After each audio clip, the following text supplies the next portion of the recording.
Hello? All right. Hey, B-Sides, welcome to day 2. I'm here to talk about how security can convince DevOps to believe in the Bogeyman. Thank you for the intro. I'm Leif Dreizler, formerly an application security engineer at Redspin.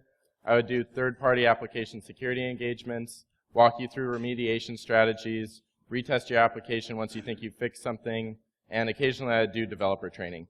So from an application security perspective, basically anything that I could do to help you make your application more secure, that was my job. I recently moved over to BugCrowd, which is your Elastic security team. So sales pitch slide, what does BugCrowd actually do? We incorporate up to 16,000 freelance researchers as part of a public or private engagement. We can help you run a crowdsourced pen test, which replaces an existing pen test of 1 or 2 people with one of 25, 100, 200, you name it. That'll be your pen test for those couple of weeks. We can also help you manage an ongoing bug bounty program. So most of you are probably familiar with bug bounty programs, but in case you aren't, here's a brief introduction. Bug bounty programs provide a symbiotic relationship between researchers and companies. It allows researchers to look for vulnerabilities and get rewards without risking prosecution. It also allows companies to be alerted to security issues and fix them before a malicious actor has a chance to exploit them. If somebody comes in, tells you about a security problem, and you can fix it before somebody exploits that, and you pay them a little bit of money, that should definitely be considered a security win for your team. The first bug bounty program actually got started about 20 years ago with Netscape. Now hundreds of companies run bug bounty programs. Here's kind of a rough timeline. There's definitely a ton of people that have been left out, but BugCrowd got started in 2012, along with a couple of our other competitors, and kind of started the space of bug bounty as a service, helping people get up and running with bug bounty programs.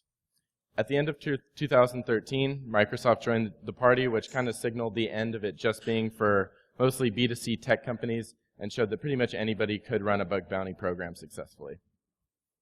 So here's the marketing slide. These are some of the brands that trust BugCrowd.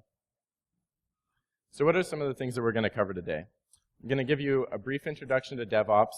I'm going to talk about how to incorporate security into the DevOps lifecycle. I'm going to talk about accelerating your return on your security investment.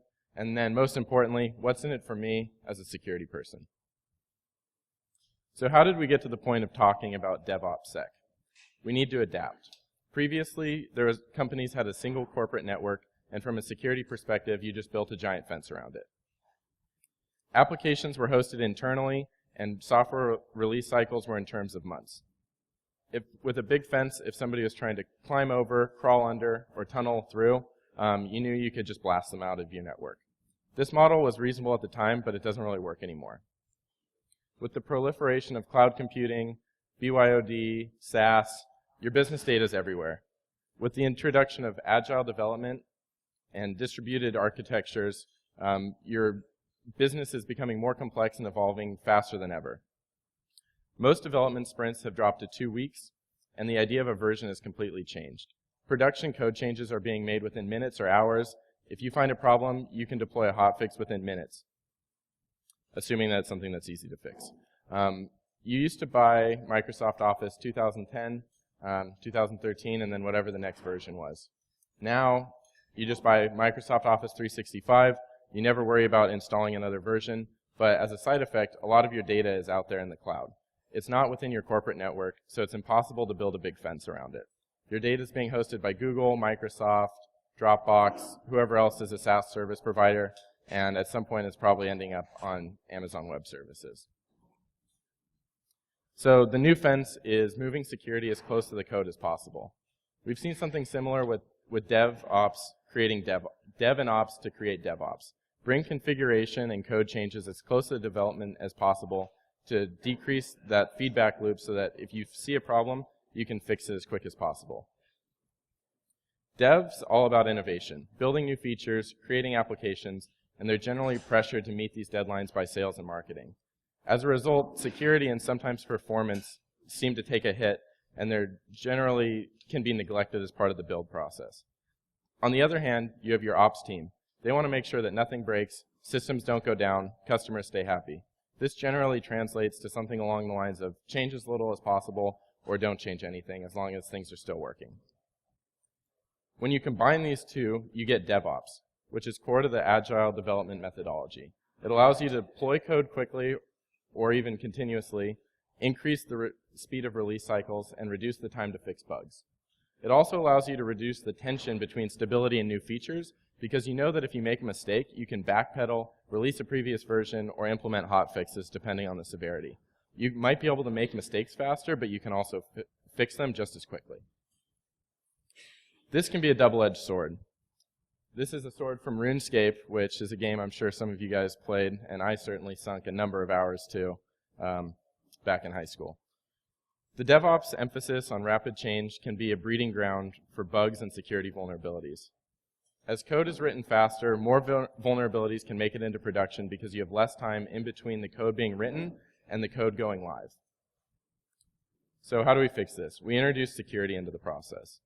Similar to moving dev and ops closer together to create DevOps, we're going to move security closer to DevOps to provide increased protection to code and data. We're going to identify problems in the code and configurations as quickly as possible and relay this information back to the dev and ops teams to make changes. Typically, builders and breakers have been seen as adversaries and being different. And I'm not going to try and convince you otherwise. They are different, and that's good.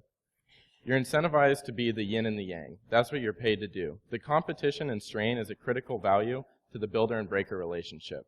But how do we get these teams working together when all three are incentivized in different ways, which can cause them to act as adversaries? This is going to be a little bit difficult to navigate. They're not going to fit perfectly, but you can get pretty close. Developers are incentivized to build new features and push applications. Ops is incentivized to maintain stability. That means keeping the train on the tracks and make sure that it's moving in the right direction. Security wants to make sure that nobody does anything that lets the bad guys in. As a side note, security people, aka good guys that think like bad guys, tend to overestimate the ability of everyone else to think like a bad guy. This doesn't make security people better than everyone else, but it does make them useful and potentially annoying, depending on if you want to listen to them or not. As a security person, the next time you feel like calling a developer dumb for making a security mistake, try and manage a whole technology stack and build an enterprise application. And if you can do all three of those by yourself without making any security mistakes, then you're probably way smarter and you could probably call people dumb. But that's pretty unlikely. So one of the problems as a developer is that you think that the threats that the security team is talking about are overblown. The operations problem is that dev always wants to be pushing new features, and security wants the latest stable version of everything the day after it comes out, or even the day before it comes out. They read the OpenSSL patch notes, and they say, I want this patched yesterday. The security problem is that you feel like you don't have the time, the energy, the resources, or potentially the people skills to convince the other teams that the Bogeyman is real. And a big thanks to this goes to some security vendors that have gotten people accustomed to the message of the sky is falling, followed by a sales pitch. People tend to not take these kind of things seriously when you convince them of a problem and then say, give me money. Fear, uncertainty, and doubt shouldn't be the only way that you educate people about security problems. It's a great way to start if people have no knowledge of security threats at all, but over time, people just become immune to it and stop caring. So what are some things that we've tried to do to make sure that code gets pushed to production and doesn't have security flaws? We've got a bunch of different things in place, but if you're a developer and your main goal is to get features built and you're not concerned as much about security, these are all kind of just seen as blockers. They're things that slow you down at least to some extent. So as a developer neglecting security, you're kind of like somebody standing next to the edge of a lake and not realizing that somebody could push you in. So security pushes you in. We all share a laugh, and we hope that you'll take security more seriously next time. And that might work a couple times, but it's really not sustainable in the long term. At some point, it becomes the boy who cried wolf because people keep hearing that they should care about security, but at the same time, there haven't been any incidents within your organization, so it seems like it's overblown. Maybe developers are better than security realizes. Maybe they just haven't been targeted, or maybe security is redlining themselves all the time to make sure that things stay safe. None of these are sustainable in the long run. Developers need to be taken seriously by security people if they have the prowess. You will get targeted at some point, and it's not sustainable to have security working overtime all all the time. So how do you integrate security into DevOps? Well, the secret is start simple, take small steps, and leverage easy wins. If you try and do everything at once, you're probably going to fail. The first step is getting developers to care about the security of every line of code that they write. Developers' job isn't just to write code. It's to write running software that works well, is reliable, and is secure. So you have to educate developers about the security implications of the code that they write. Both internal and external developer training is great. External developer training is great to give people a baseline. You bring somebody in, you schedule time on everybody's calendar. They go through a bunch of different types of security vulnerabilities, how you identify them, things like that. And it's great as a way to just get that base of knowledge so that as a security person, when you go back to your developers and you start saying cross-site request forgery token, they know what you're talking about. I think it's more important, though, to have internal security training that's happening on a daily and continuous basis that's just completely informal. It's not something that you plan for. It's something that comes up naturally as security threats make their way towards your organization. So if you see a security problem in the code, you go to the development team that wrote that, and you don't just say, hey, bad job, you made the security problem, please fix it. You say, this is how I identified the issue, this is why it's bad, this is what would happen if somebody else found the issue, and this is how you fix it, and this is how you can check to make sure that it's fixed. When you provide that holistic training and not just tell people, hey, you did something wrong, they're going to take your advice a lot more seriously. And it gets everybody to care about the process. Building a successful product should be everybody's baby, not just developers. Each team might be incentivized in slightly different ways. Dev wants to build things, ops wants to maintain stability, and your security team wants to break things, but these teams aren't isolated. They need to care about the goals of all of the other teams. A good way to do this is to bring everybody into the same team by diversifying your Scrum team. Bring somebody from the ops team and somebody from the security team into your Scrum team and just let them sit in and listen and give advice as necessary. The next step is to implement a firefighting team. On a weekly rolling schedule, members of the dev, ops, and security team will work together to solve problems. Any issues that come up, and they could be security issues, they could be stability issues with the production server stack, they could be UI or UX issues, they could really be anything dealing with the product that one of those teams would normally deal with. As these teams work together, they'll learn how the other teams work and how they handle these problems. They'll see the natural overlap and be more understanding of the other team's needs. Decreasing the friction will help these teams be more comfortable in approaching each other.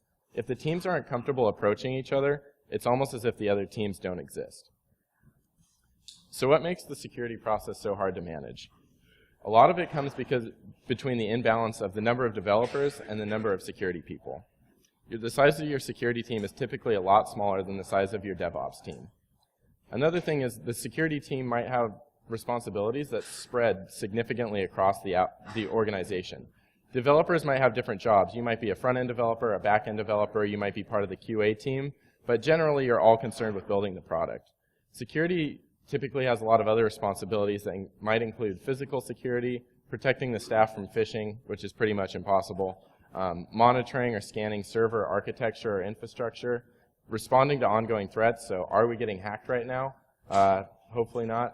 And then potentially reviewing lines of code that the developers wrote for that day. It's an unfair fight for security teams when tasked with protecting an entire application from both the code and infrastructure levels. How can we make their lives easier? Well, with most things, you improve the process. Similar to the QA process, the security process is going to be a combination of automated and manual testing tools and methodologies. First, it starts with peer code reviews on your pull requests. Code that's complex and hard to read is hard to review and ultimately hard to fix.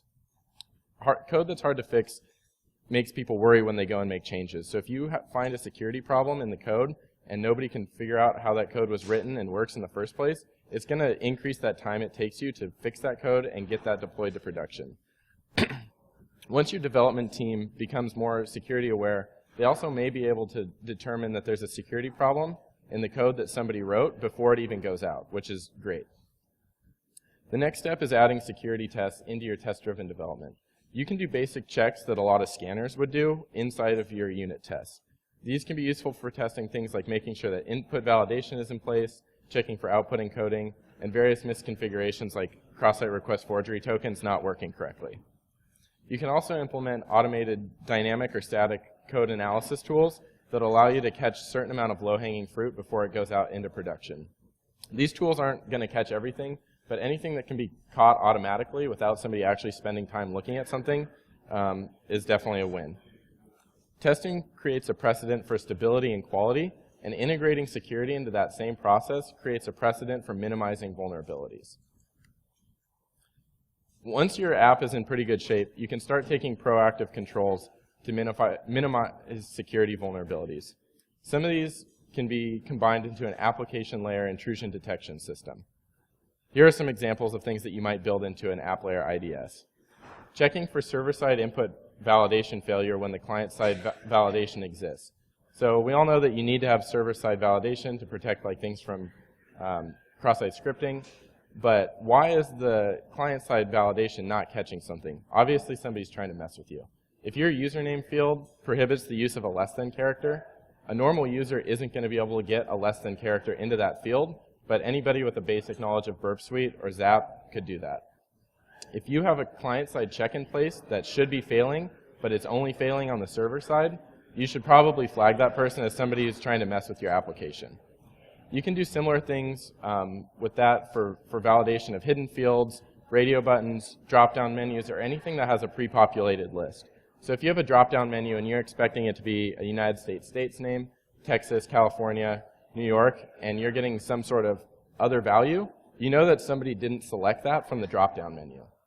It's just not possible for a normal user under normal circumstances to select something that's not a state. So when you see somebody doing that, you should start watching a little bit more closely. You can also check for just blatant SQL injection or cross-site scripting. A lot of people, when they start assessing your application, are going to assume that something like this is not in place. So if you see something like script alert 1, wait for delays, all the basic scanner attacks, just start flagging those people as well.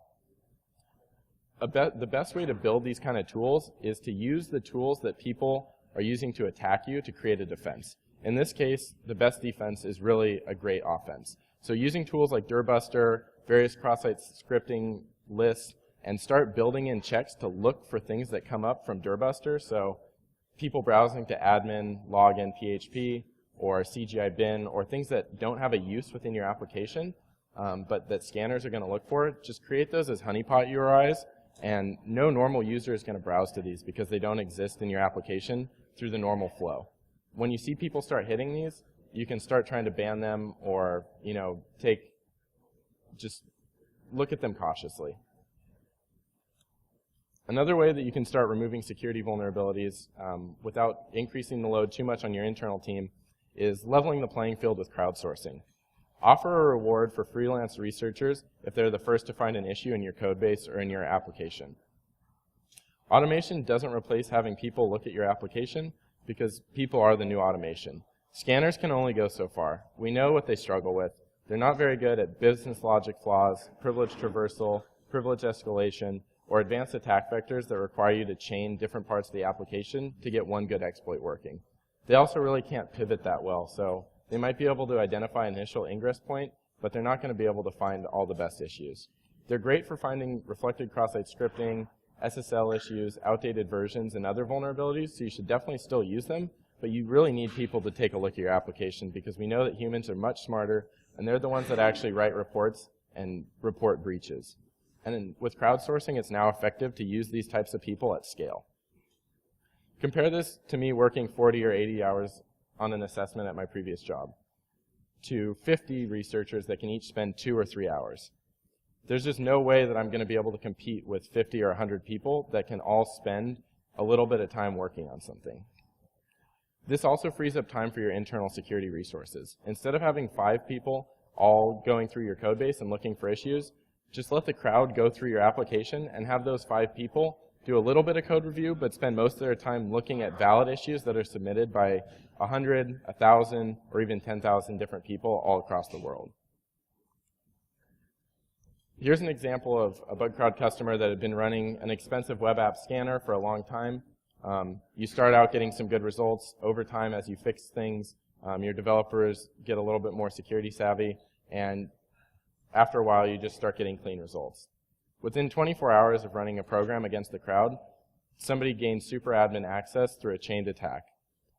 This was something that wasn't picked up by the scanner and that they had no idea it could even be possible from an external adversary. They thought they were doing a good job writing code because their feedback loop wasn't smart enough to find issues. Your internal team isn't going to be able to find everything, so the tools and the methods that they use to find security issues are the best way that they can learn about new problems in their code and fix them before somebody actually exploits them. You should never assume that your code is secure. You should actually just assume that it's broken and let somebody test it, find issues, and try and fix as many of them as you can. Once your code base reaches a certain size, it's pretty much impossible for it to have no security problems, but you just want to minimize them in both number of issues and the severity. Responding to problems on a regular basis trains your fire team to respond and involve other larger teams as necessary. This provides great training for your fire team because instead of just having issues that are coming from the internal team, they're also going to be responding to external issues. What happens when there's an actual external issue where somebody is actively exploiting your application? Your fire team will have kind of dealt with this already because they're going to be used to getting external reports.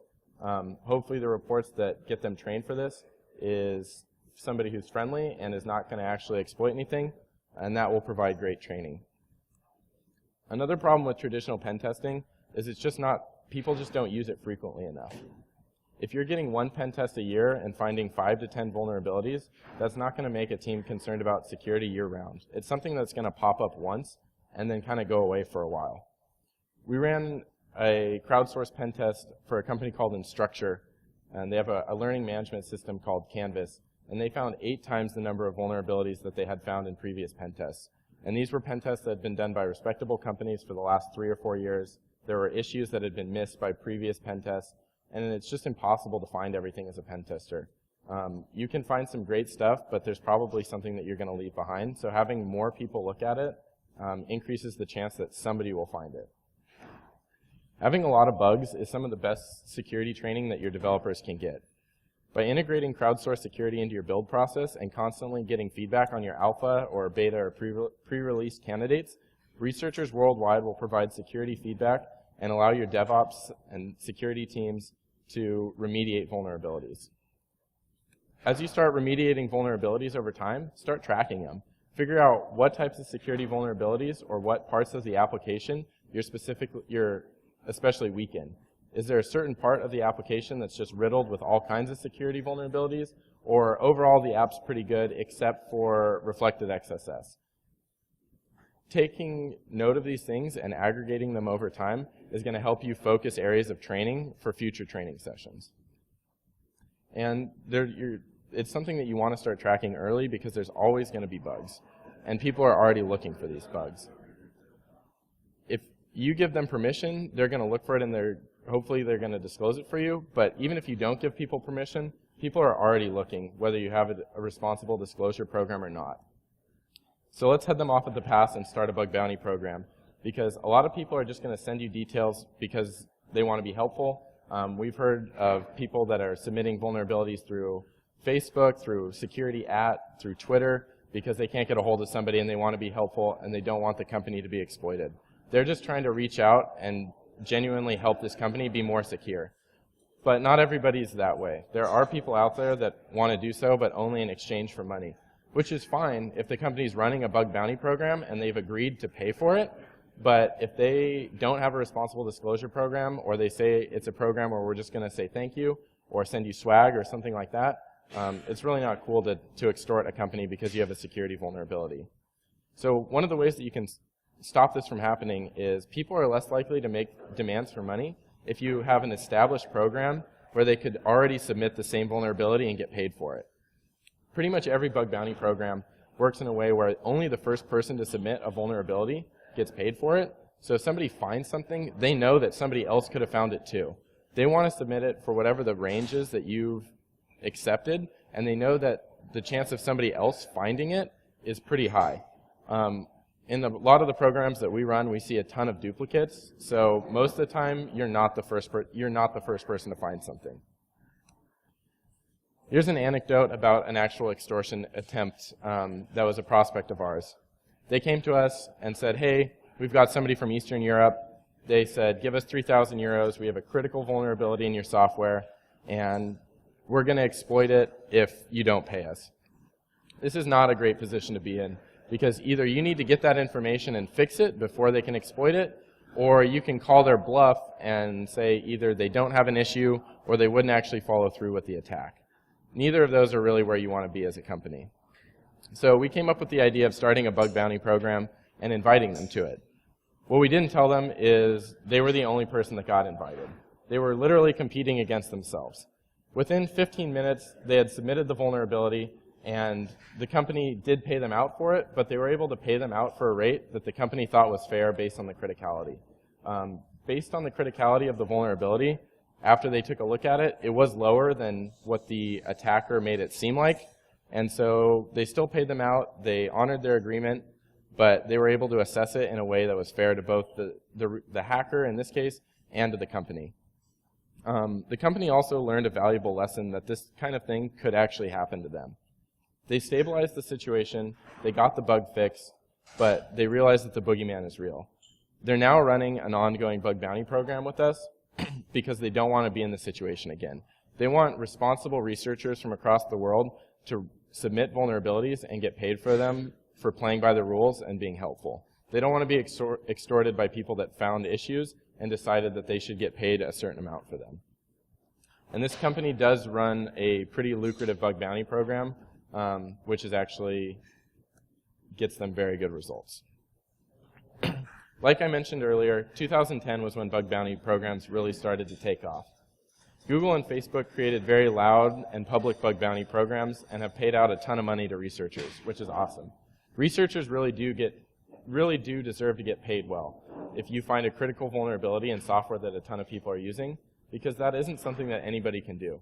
It's actually a pretty rare skill set for somebody to be able to find a really good vulnerability in widely used software, and whatever you're paying them is certainly less than it would be if they were to use this vulnerability in an irresponsible way or sell it on the black or gray market for these types of things. So I'm definitely in favor of rewarding researchers and paying them what they deserve based on the impact of the vulnerability.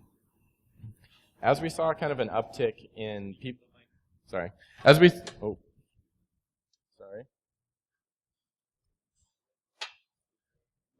saw an uptick in the adoption of bug bounty programs, companies like BugCrowd joined to help facilitate that process.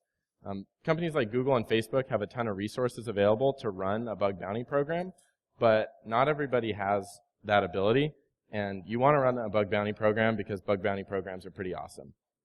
They changed the model from one based on efforts to results because you're only paying out for valid vulnerabilities.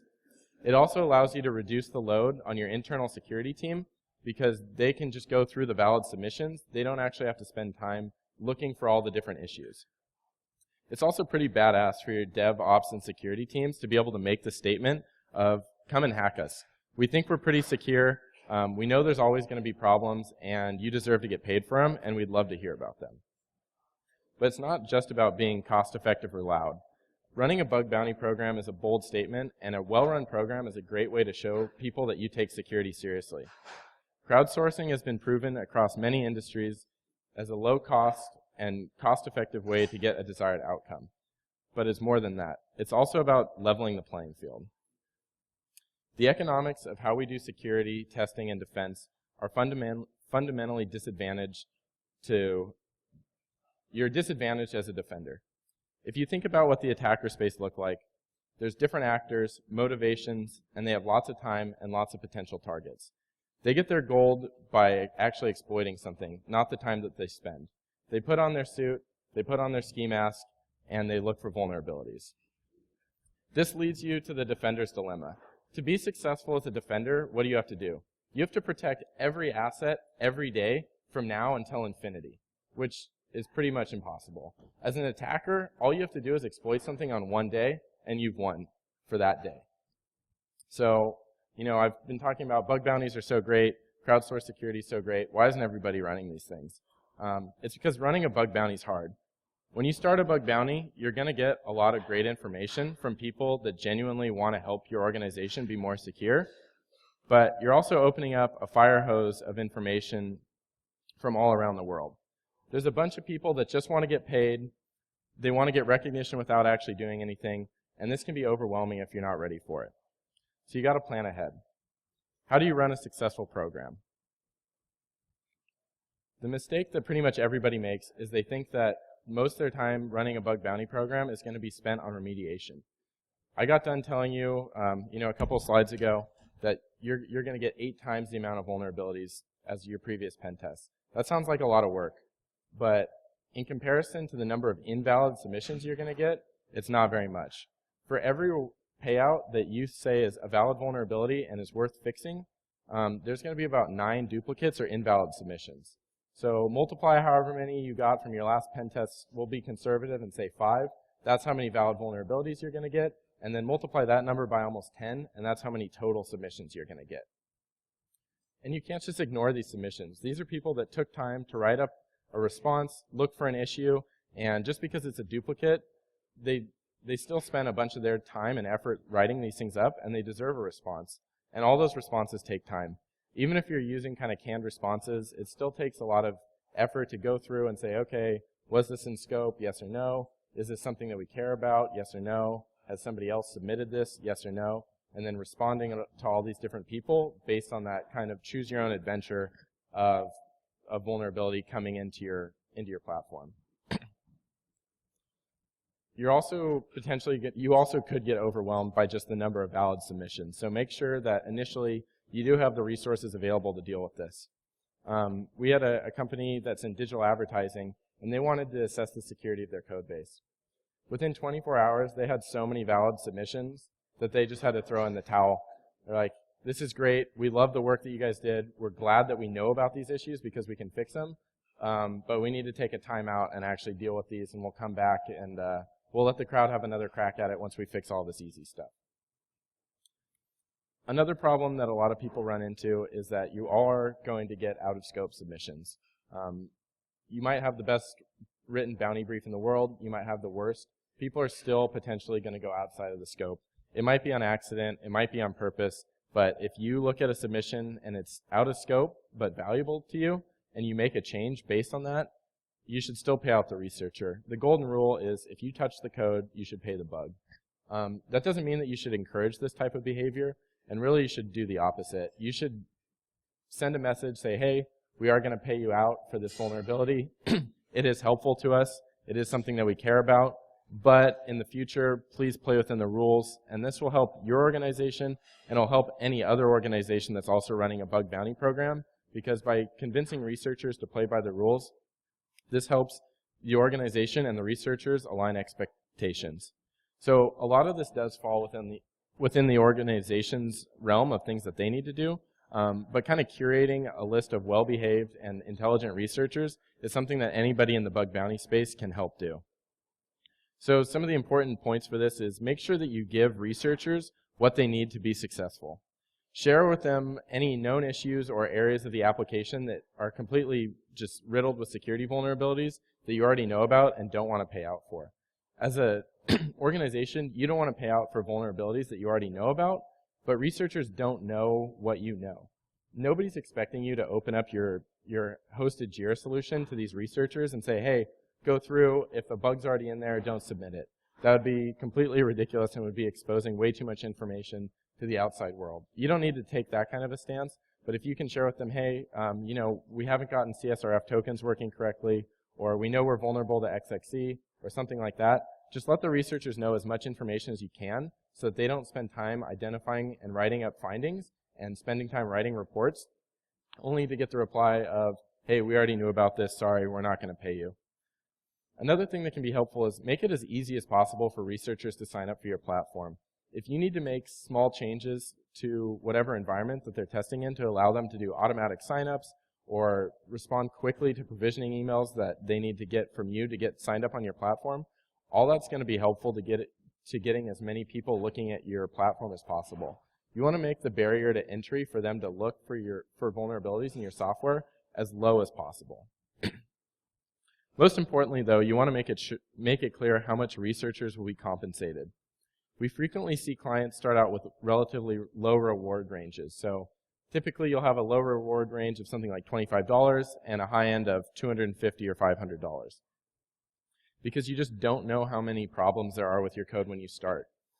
You can't afford to be paying out 10 grand like Google every time somebody finds a critical vulnerability if you're a small company. You need to be realistic about what your security budget is. And so you might say, okay, well, if somebody finds a really good vulnerability, that should be worth a lot of money. And it is. But if you have to go back and get more budget because you ran through your bug bounty budget like that, it's not going to benefit the researchers. It's going to benefit one researcher, and a bunch of these other people that have submitted vulnerabilities are either going to get paid out at a lower rate, or they're not going to get paid out at all. And that's really not fair to researchers. So it's better to start with a lower reward range and make sure that everyone gets paid out at the amount that you agreed to than it is to start high, run out of money, and then screw over researchers. Another thing that we see is bug bounties are still cool enough where if you have a big reward range, some news is probably going to pick up the fact that you're running a bug bounty program with an upper end of 10 grand, 20 grand, whatever. But if you change that 6 months later, once the press dies down, that's really saying that the time that you were spending before is not as valuable as the time that you're spending now, which isn't cool either. You want the reward range to go in one direction, and that's up. If you start low and with the hopes of clearing out a bunch of low-hanging fruit, that's great. A bunch of researchers are getting paid, you're getting a better product, and then over time, as you get more comfortable and your internal security team increases their security prowess, then up that upper end to get researchers to come back and look for more issues. When you've been running a bug bounty program for 6 months, double the upper end payout, and then at a year, go ahead and double it again or something like that. As a company, the most important thing you can do when running a bug bounty program is show the research community we think you're valuable, and we want to show our appreciation for your contributions over time, and we want them to go up. So if we've had you looking at this for a year and you find a new issue that was hard to find before, we want to pay you out more than we would have at the beginning, not the opposite. Once your program gets kicked off, your internal security team will see what kind of vulnerabilities attackers are able to find with little to no knowledge of your organization. That's a lot different than an issue that gets reported by your internal security team that has an intimate knowledge of your architecture and code base. An external attacker is disadvantaged compared to an internal adversary, aka somebody part of your security team that is looking for security problems, because they don't have that same insider knowledge. The next thought will be, well, if this guy figured it out and he reported it, who else could have figured it out and would they have reported it? Bug bounties allow you to leverage the severity of a real security incident to get things done without the fuss of an actual security problem. The captain of your fire team will appreciate just running a bunch of fire drills without having an actual fire to put out. Another example from a BugCrowd customer is they're an online marketplace. They ran a time-boxed crowdsourced pen test, and one of their favorite parts, besides learning about a bunch of security vulnerabilities that they didn't know about, was having the security and DevOps teams be able to look at vulnerabilities as they came in real time. They thought it was incredibly powerful to look at what people were submitting, how they were looking at the application, and coming from a background of people that weren't security-minded, they were learning all sorts of stuff about how people attack applications, what kind of vulnerabilities can cause problems, and it just gives you generally great insight into how good guys that think like bad guys work. When you start a program, you're always going to see a bump in the beginning. There's a new level of resources, effort, and skill available to provide security feedback for your application when you open up to the world that this wasn't available before. And you're going to flush out a ton of security issues. This goes back to starting with a reasonable reward pool in the beginning to make sure that you can handle this bandwidth of submissions and make sure that people are getting paid out at the rate that you agreed to. Then you start to see things tail off. People start fixing a bunch of stuff, and the developers start learning from their mistakes. Then you see a slight increase and level off as researchers become more familiar with the code and as new vulnerabilities are introduced. Finally, and this is the most important part, is you see things taper off as developers learn from attackers and start to think like the bad guys. If you can get your development team to start thinking like security people, you're going to be in a really good position. As vulnerability reports come in, it changes the way that developers think and improves their security prowess. Developers are generally pretty smart people, and they really don't like making the same mistake twice. So if they get burned by a security problem, they're going to remember that next time, and they're going to make sure that they don't make that same mistake. We see this pattern with almost every client that launches a bug bounty program.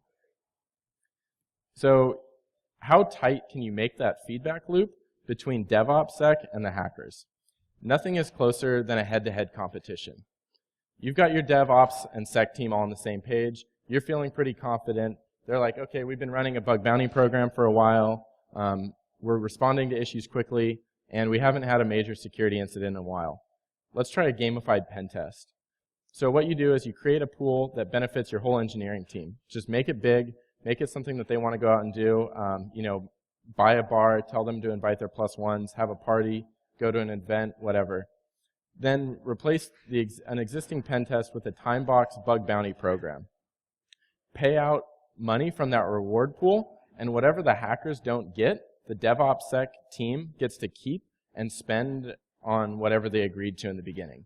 So that really incentivizes people to write good code, make sure that the ops team is patching anything that is an external library or program, and it's making sure that the security team is reviewing things as best that they can and fixing any known issues. Because you know if something's a known issue in this instance, you're still going to have to pay out. Because if you didn't fix it and you knew about it, you definitely don't get to deserve to use that for your party.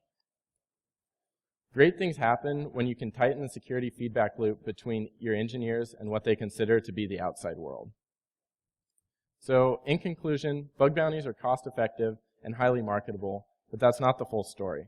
When you get a bug from outside the organization that hits the desk of the team that wrote that feature, their mind will forever be changed in terms of the way that they view security. It allows your team to see the potential impact of an external attacker without the actual damage. It allows people that have historically been builders to see how breakers think. And most importantly, it gets DevOps to believe in and defeat the boogeyman. All right, questions?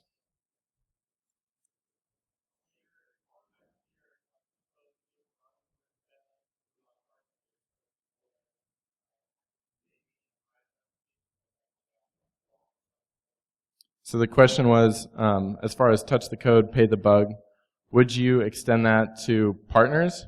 So let me clarify a little bit. So basically, if you're using something within your application that somebody identifies an issue in, but it's something that's managed by a third party, should you, as an organization, be paying out for it? Is that the... Okay. I mean, I personally think that those things should be excluded from the bounty brief, and like I said, people will go out of scope. Typically, what I meant by that would be they went out of scope, but we're still attacking something that would be considered to be your resources. In an ideal world, you would forward that bug onto whatever that third party was, and they would pay out for it. Obviously, that's not going to happen every time. And depending on what your budget is and what kind of organization you are, I would be in favor of paying out for it if you can afford it, but really take a hard line of be like, we really appreciate that you found this bug in software that we depend on, but this is like a one-time deal. If you want to submit vulnerabilities to other people's software, you're going to need to go through them, but we'll pay you out for this one because it's something that we take seriously and we think security is cool. I think...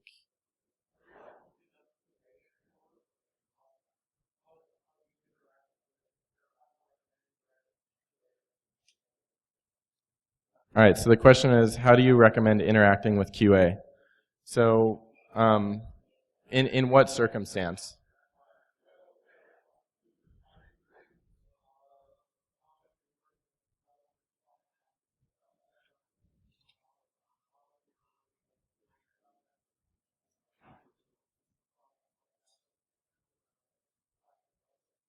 Gotcha. So I think that anybody that you can make security-minded that's part of the build process is going to be beneficial. So if you can get your development team, your QA team, your ops team, and your security team all security-minded, and they're all looking for security problems, and QA is running some amount of security testing as part of their process, as long as you have the bandwidth to handle that on your QA team, I think that it's a benefit. Anybody else?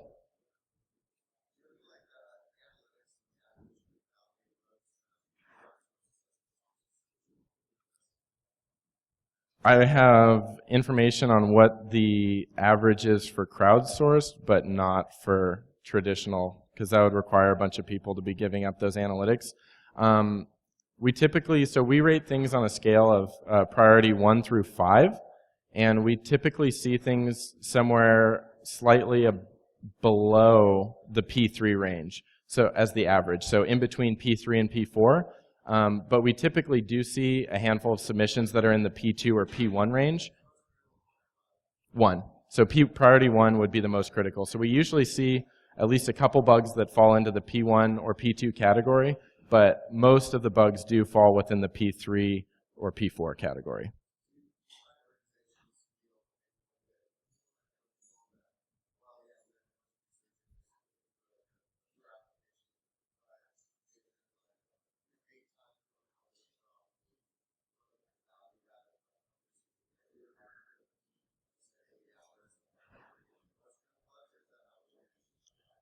So we kind of, when we do a crowdsource, so I guess that would be mostly directed, oh, I should repeat the question. So the question was, do organizations fear that when you're engaging a crowd of researchers versus a typical 1 or 2 pen testers, that you're going to have a lower criticality of bugs that get submitted? So are you just going to get a bunch of low priority bugs versus having a couple bugs that you actually care about? And I think that this is probably most comparable to our time-boxed pen test versus an ongoing bug bounty program, because in an ongoing bug bounty program, if you submit a more critical vulnerability, you're going to get paid out a lot more. We have reward ranges that are anywhere from 100 to 5,000. So if you submit a P4, you're getting $100. If you submit a P1, you're getting 5,000. There's definitely an incentive in that instance for somebody to spend time looking for a P1 bug. We've also this is bug crowd specific, so for our Flex program, which is our replacement for a pen test, we do incentivize the most critical vulnerabilities. So people who find the first, second, and third place critical vulns get paid out at a much higher rate than anybody left over. And to get invited to the lucrative private programs, we do curate a list of researchers that have shown their ability to find those types of vulnerabilities in the past. So within our platform, as you find vulnerabilities, or even if you find duplicates of good vulnerabilities, your rank starts to increase, which shows that you have the ability to identify high-level issues over time.